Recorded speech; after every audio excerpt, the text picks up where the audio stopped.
হ্যাঁ গাইস, আসসালামু আলাইকুম। সবাই কেমন আছেন? আশা করি ভালো আছেন। এই যে দেখেন, এগুলা করলা এগুলা আমার বাপের বাড়ি থেকে দিচ্ছে। এখন এগুলা রান্না করব।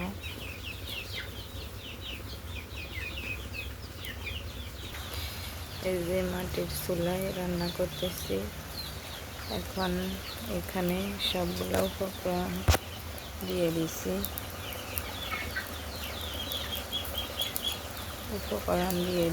এখন এগুলো এখানে ভালোভাবে নাড়িয়ে নিতেছি। মাছগুলা ভেঙে দিতেছি যাতে সব কিছু ঢোকে। এটা অনেক মজা হয়।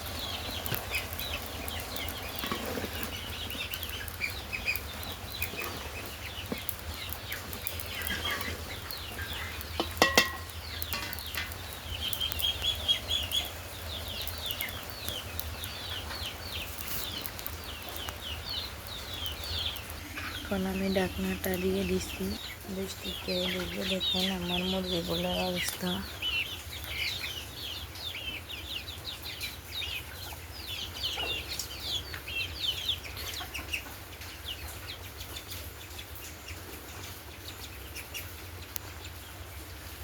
এখানে আবার 2টা চীনা হাঁস, 2টা রানা হাঁস নিয়ে আসছিলাম।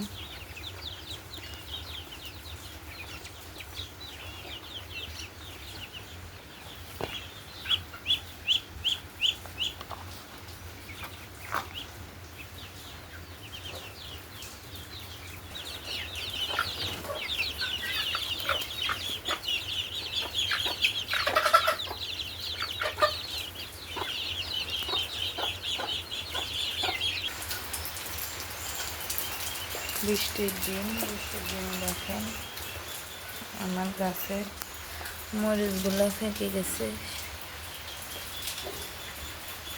বৃষ্টিতে পচে যায়, এই কারণে নিয়ে আসছি। এখানে দেখেন একটা কাঁঠাল, এটা কেটে ফেলছে, এখনো ফাঁকে নাই। এখানে গাছের ভিতরে দেখেন একটা সসিন্দা ধরছে। বৃষ্টিতে একেবারে আজকে কয়দিন বৃষ্টিতে ভালো লাগতেছে না। 24 ঘন্টা শুধু বৃষ্টি। আপনাদের কার কার এলাকায় এরকম বৃষ্টি হইতেছে কমেন্টে জানাবেন। ক্যামেরাতে সাদা আসতেছে, কিন্তু আমি যা লাগে মরিচ গুঁড়া, হলুদ গুঁড়া যতটুকু লাগছে ততটুকু দিছি। এখানে ক্যামেরাতে সাদা আসতেছে। এখন এটার ভিতরে পানি দিয়ে দিব।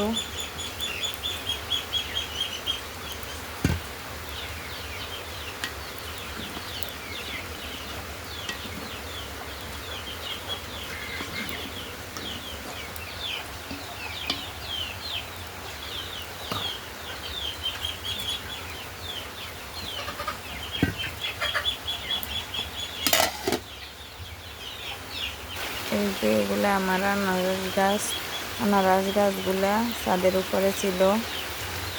এগুলো আমি নিচে নামিয়ে ফেলছি। এখন বৃষ্টির পানিতে এগুলো অনেক বড় হয়েছে। লাগাইছিলে আরও ছোট ছিল। এই বৃষ্টিতে গাছটার ভিতরে গম ধরছিল, সবগুলো জড়ি পড়ে গেছে। দেশি গম।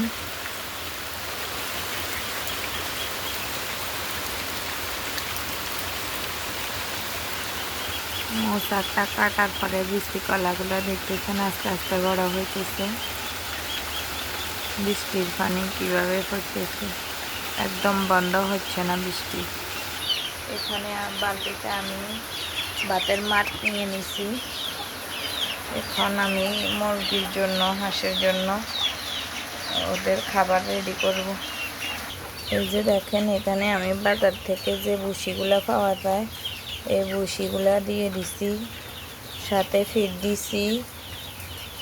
আবার দেখেন যে ধানের কুটা ওইগুলা দিয়ে দিছি, সবগুলো এখন একসাথে মিশ্রণ করে হাঁস মুরগিকে খেতে দিব।